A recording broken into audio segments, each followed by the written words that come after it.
Prvi put sam osetio potrebu za slikanjem. Bilo mi je 3 godine, bili smo u velikoj apoteci u Ravnom Selu. Ja sam uzeo, verovali ili ne, kremu za cipele.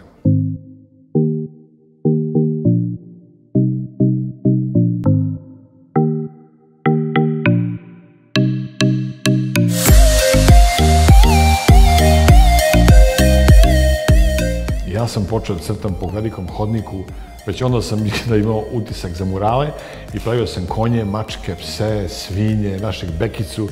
I to je bilo 4 metara sa 1,5 metra. Moj prvi životni mural je bio koji je urađen sa 3 boje, znači brown, svetlo, žutom i crnom. I sećam se kao dan danas kad sam otišao sav ushićen kod svoje majke i kaže, mamice, vidi šta sam nastavio, vidi kakav sam napravio crtež. Onda je ona došla i gledala kao zadivljeno.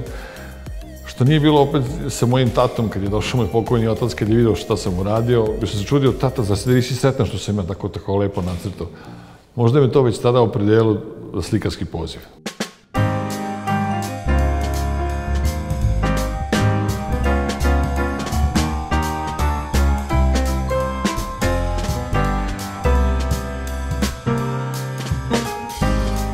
Ja sam bio možda jedna setna generacija nekih čudnih vremena, kraja 70-ih, 80-ih godina, kad se strašno razvila strip industrija u tadašnjoj Jugoslaviji.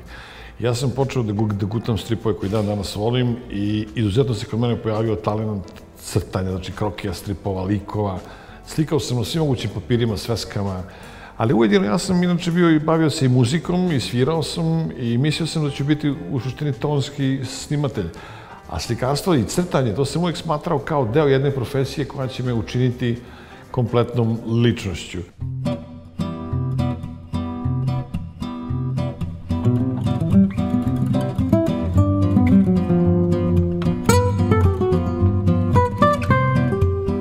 Kad sam stvarno počeo da se duboko emotivno bavim slikarstvom, to je bilo, verovali ili ne, kad sam otišao u Beograd i onda sam otišao u Šumatovačku, odnosno kod Sergeja.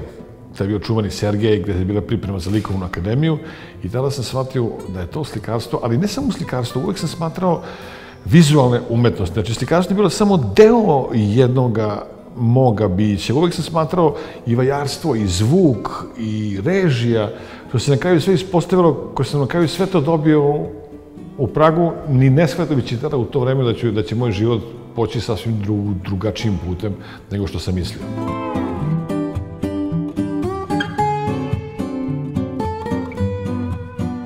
Moj deda je bio veliki sokol i sve što je bilo iz Češke, bilo je to najbolje što je moglo u životu da se zamisli. I preko moga dede ja sam već stupio u kontakt sa češkom književnošću, sa Čapkovima, sa Seifertom, Hrabalovom, sa Kunderom.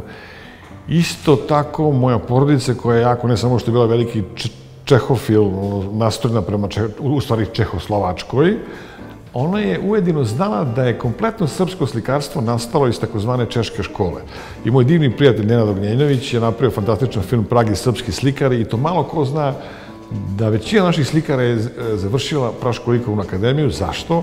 Zato što je tada u to vreme bio čuvani Vlaho Bukovac na akademiji kao profesor i on kao veliki Slovan i u to velike slovanske ideje. Svi naši Srbi, Prečani i ovi i oni, svi su išli u Prag kod Vlahe Bukovca na klasu na studije. Da ne pominjem imena, dovoljno je možda Bijelić, dovoljno je Konjević, dovoljno je Marković, Milovanović, jadnik. I tako, i jedno, znači, celokupno, čak i visoka škola, beogradska slikanja je nastala iz đaka koji su potekli iz Praga. Znači, ne samo filmska škola koja je zadužena kasnije za velelepna dela jugoslovenske kinematografije, nastala je, znači, i srpska visoka škola je nastala iz Praške akademije likovnih umetnosti.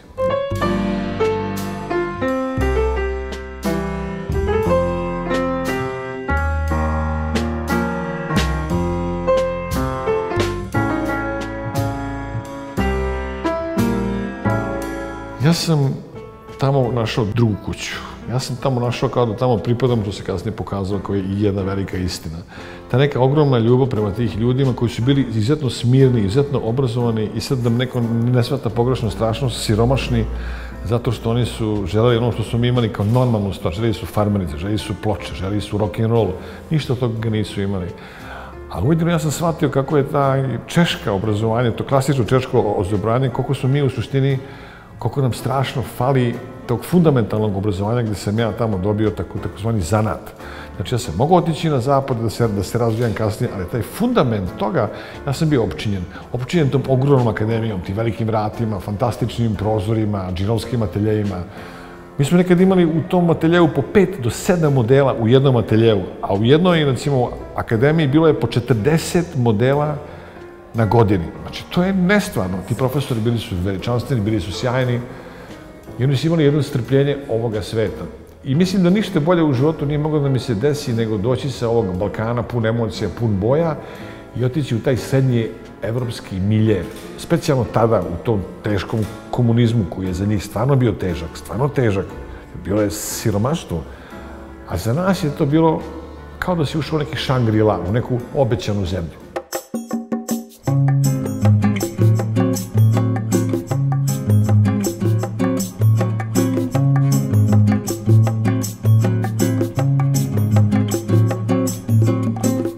Ali ja sam imao još jednu drugu sreću. Ja sam završio jednu fantastičnu klasičnu akademiju i tamo završavate akademiju i dolazi do promene sistema.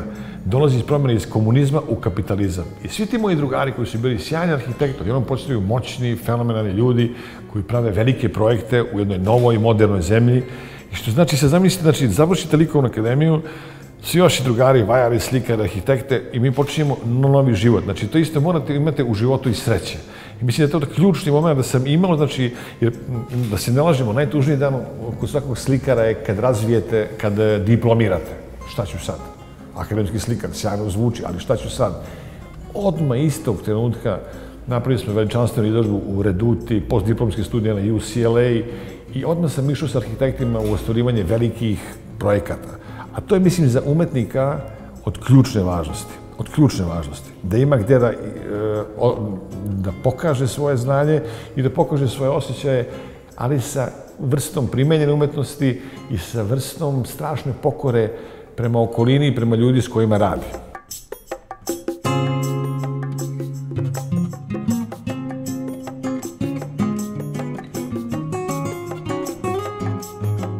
Te 90. godine do 2010. To ste mogli da gledate na vlastite oči kako se zemlja budi, rekonstruiše, pravi. To su bile stvari koje su neopisive, koje su bile prosto, otvarali su se mogućnosti, a jednom smo postali u žiži zato što je Havel bio velika zvezda na zapadu, akademije likovne su postale odjednom srž, epicentar nekog novog sistema, novog prihvatanja stvarnosti, pluralne demokratije. Međutim, šta se dešava? Sada, u zadnjih 10 godina, desa se čudna varijanta da, kako zaspete u nekom hedonizmu, dosta i novih vrsta diktata, zelenih malih diktatora. Da li imamo sad veliki problem na likovne akademije, su otvorena 2 ateljeja koji nemaju, po mom suđenju, veze sa umetnošću, to su gender studije, odnosno studije binarne, tribinarne i tako dalje.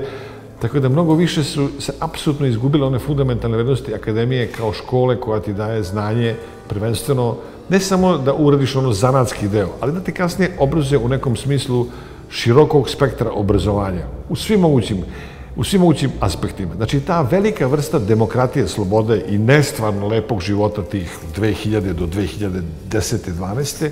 sad je počela da bledi. I ja sa strašnom zebnjom u srcu, znači, živjeli smo nestvarno lep život, užasno pun nevjerojatnih stvaranja, iskreno da vam kažem, zadnjih, pa da kažem 5 do 7 godina, sve je strašnije, sve je gore. Dolazi kadar koji, mislim, nije pripreman, koji nikada u životu nije osjetio da nešto nema. To je interesantno kako sam vidio na generaciji koja je rođena, recimo, te 89. 90. koja danas ima 30 i nešto godina, ona nikada u životu nije shvatila i nije mogla da se pomiri s tim da nešto nema. I to je za mene najtragičniji, najstravičniji moment gdje sam shvatio da je nekada bolje nemati pa kasnije imati. Tako da ceo život koji može da bude stvoren uz neku vrstu pokore, a današnja generacija, verujte mi, u Češkoj, to je to što najviše fali, nema tu pokoru. I druga stvar što sam isto zapanjen, to ćeš mi dati za pravo, Bobo, ti profesori naši bili su izuzetni ličnosti. To nije samo što je on mene učio neke stvari, ali je naučio kako da razmišlja, dao mi je strašnu snagu. Ti danas više nemaš ličnosti. Izlaze iz akademije, danas izlaze deca, mladi ljudi, koji apsolutno nisu sposobni da se nose sa savremenim životom. I to je to što mene strašno muči. A ne želim nikome da prođe nipošto što su ljudi prošli u Srbiji, bombardovanje, ratove, primitivizam, to je strašno teško, jezivo. I kažem, i to me je strah. To me je stvarno strah. Zato kažem svima, nemojte ništa da uzimate zdravo za gotovo. Nipošto nemojte.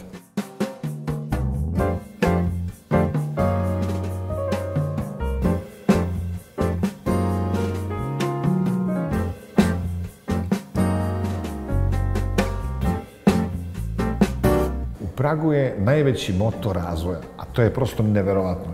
Imate 3 ogromne privatne galerije. Znači, ogromne privatne galerije. Kažem ogromne, znači u rangu Savremenog muzeja savremene umetnosti na Ušću. Znači, ogromnog muzeja.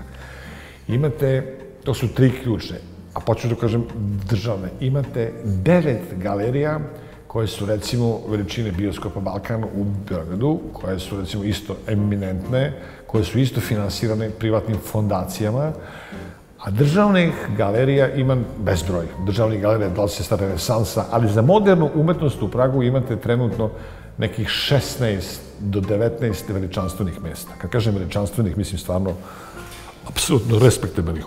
U rangu Muzeja savremenog umetnosti na Ušću. U tom rangu.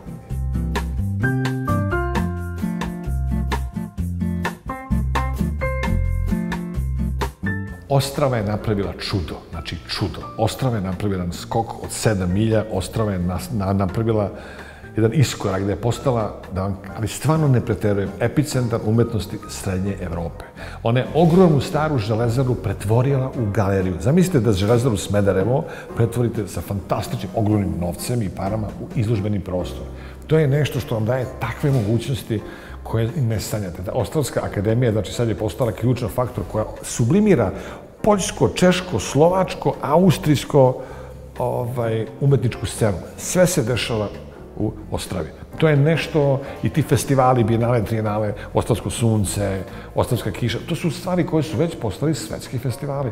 A druga stvar, imamo isto jaku akademiju u Brnu, koja je reprezentativna, ali šta još imamo? Imamo neverovatnu akademiju kratkog filma igranog u Zlinu, koja je nestvarna. Znači, to su akademije gde se još uvek sačuvalo neverovatan zanatski deo nečega što nikada niko u životu nije imao kao što je kratki film Zlin. I to su sačuvali, to su strašno sačuvali. I još ima jedna škola koja mislim da apsolutno stoji da se promeni, Olomouc.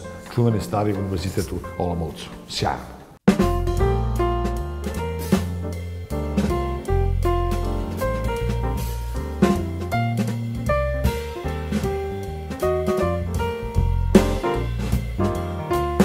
Taj projekat koji se zove Molitva za milosrđe, našao inspiracijom tom veličanstvenog dela Alfonsa Muhe, slika se zove Milosrđe. To je jedina slika koju je Alfons Muha radio apsolutno sam.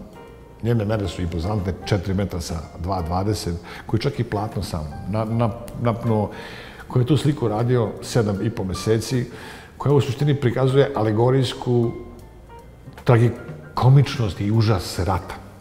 I meni, pošto više toliko je strahovito sam podnao teško i te ratna stanja 90-ih i kasnije bombardovanje i ovo u Ukrajini što se desilo i sve neke jako tragične momente u mome životu, onda smo se dogovorili, a moj prijatelj je vlasnik te slike koji finansira celokupan projekat, što isto jako lepo reći da postoje ljudi koji će da vam vrednost toga je recimo tog celokupna akcija oko $500.000 eura i to čovek daje kao apsolutno poklon srpskoj državi, srpskom narodu, zove se Martan Šetina. I mi pravimo sad projekat koji će da sublimira. To nije samo da ću ja staviti, tamo će biti ogromne moji triptihi Jasenovac, Jama na Pagu, Jadovno, bit će Novosadska racija. Ovom prilikom bi strašno hteo da svima skrenem pažnju na jednu veličanstvenu pesnikinju Jelenu Kovačević, čija je pesma i blagosloveni su žedni inspirisala za jednu od tih ogromnih, to su ogromni formati, 4 metra sa 2,20, to su 6 metara sa 3, ali je celokupna ta, iako tragična tema, ta tema je antiratna, ta tema je molitba za milosrđe. Milosrđe je nešto što se na ovim prostorima zaboravljeno, kao i ljubav. Postali smo surovi, postali smo jezivi, postali smo vrlo nekulturni, nepristojni, a to je stvari koje bi ova izložba trebala da donese. Kao je čuvana pesma B.B. Kinga, The Love Comes to Town, kad dolazi, ali ne ljubav, ali ovog puta milosrđe dolazi u grad. I ta će izložba kasnije ide u New York, ide u Washington, ide u Boston i to će biti nešto, mislim, jako, jako lepo.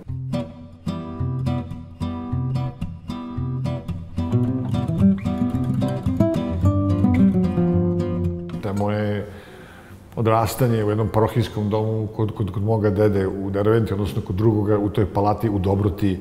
To su sve mirisi, ukusi, boje koje sam ja pokupio kao dete. Te divne moje bake, nestvarno obrazovane, koje su u principu i moja majka i otac, koje su uvek, ne samo što su me obrazovane, nego nikada nije bilo teško Peđicu odvesti u Sopoćane, Manasiju, Studenicu, Ravanicu, da li je to Plzeňska Bogorodica Ljeviška. I sve te stvari sam ja morao da apsorbiram još kao dete. Nešto što je mene privuklo. Morate imati taj praiskon. Ako taj praiskon u sebi ne imate, ne verujem da ćete ikada dobiti taj unutrašnji, strašni moment, poriv za takvu vrstu stvaranja. I jedna stvar što je isto izuzetno, znate, s kim ste okruženi, takvi ćete biti. Ja sam imao isto jedno divno druženje, moje divne prijatelje koji se mi dan danas, znači to su prijateljstva po znači, meni je 60, 55 godina, 60. Mi smo svi živjeli jednim neverovatnim drugačijim životom. Pa i taj moj rock band, što ja kažem, i on je opredelio, znali smo, pošto nisu bili mobilni telefoni, mi smo znali drugačije da se zabavimo. Apsolutno drugačije. Mi smo zabavili rečima, tekstom, muzikom, sviranjem, pravljenjem, stvari koje su apsolutno kasnije formirale moje ličnost, gde sam ja crpio iz porodice, iz moje sredine, iz moga naroda, oplemenjen jednim veličanstvenim, prekrasnim narodom Češku, jedne dobrote, jedne mekanosti, na koju sam se strašno navikao, jedne mekanosti koja je za mene bila ključna, jer ja sam dobio tu mekanost Češku, tu nežnost.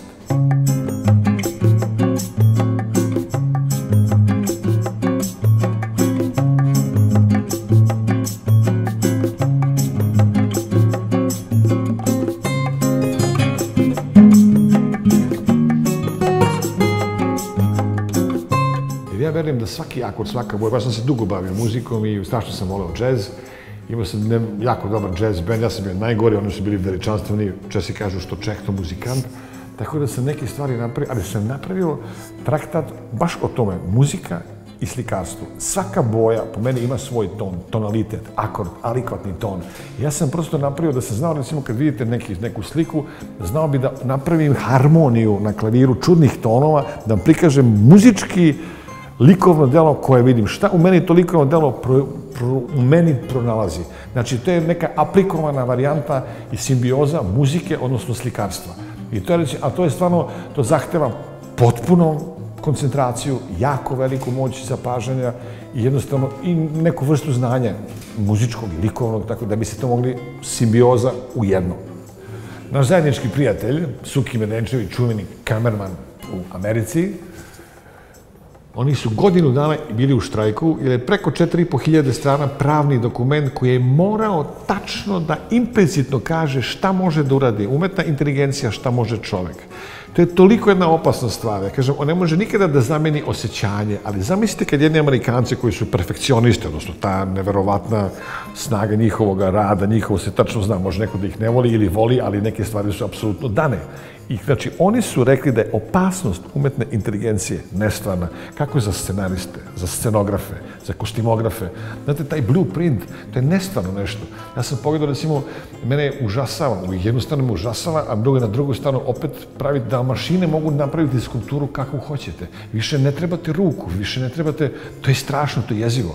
Znači, samo moramo znati gde ona će biti neophodna u nauci, u građevinstvu, ali u umetnosti ja imam strašan strah. Kao što recimo danas, kao strašno volim da pustim ploču na gramofonu, ponovo sam kupio fantastični stari gramofon i sve, tako ja više ne mogu taj digitalni zvuk, meni je taj digitalni zvuk sterilan, studen, meni treba čak ona divna ploča. Sad to zove, to su te boje zvuka, to su ta boja umetnosti, ali to je već prevazilazi možda moju moć shvatanja kako će umetna inteligencija u budućnosti. Mislim da je to strašno veliko, može biti fantastičan sluga, ali još strašniji gospodar, strašan.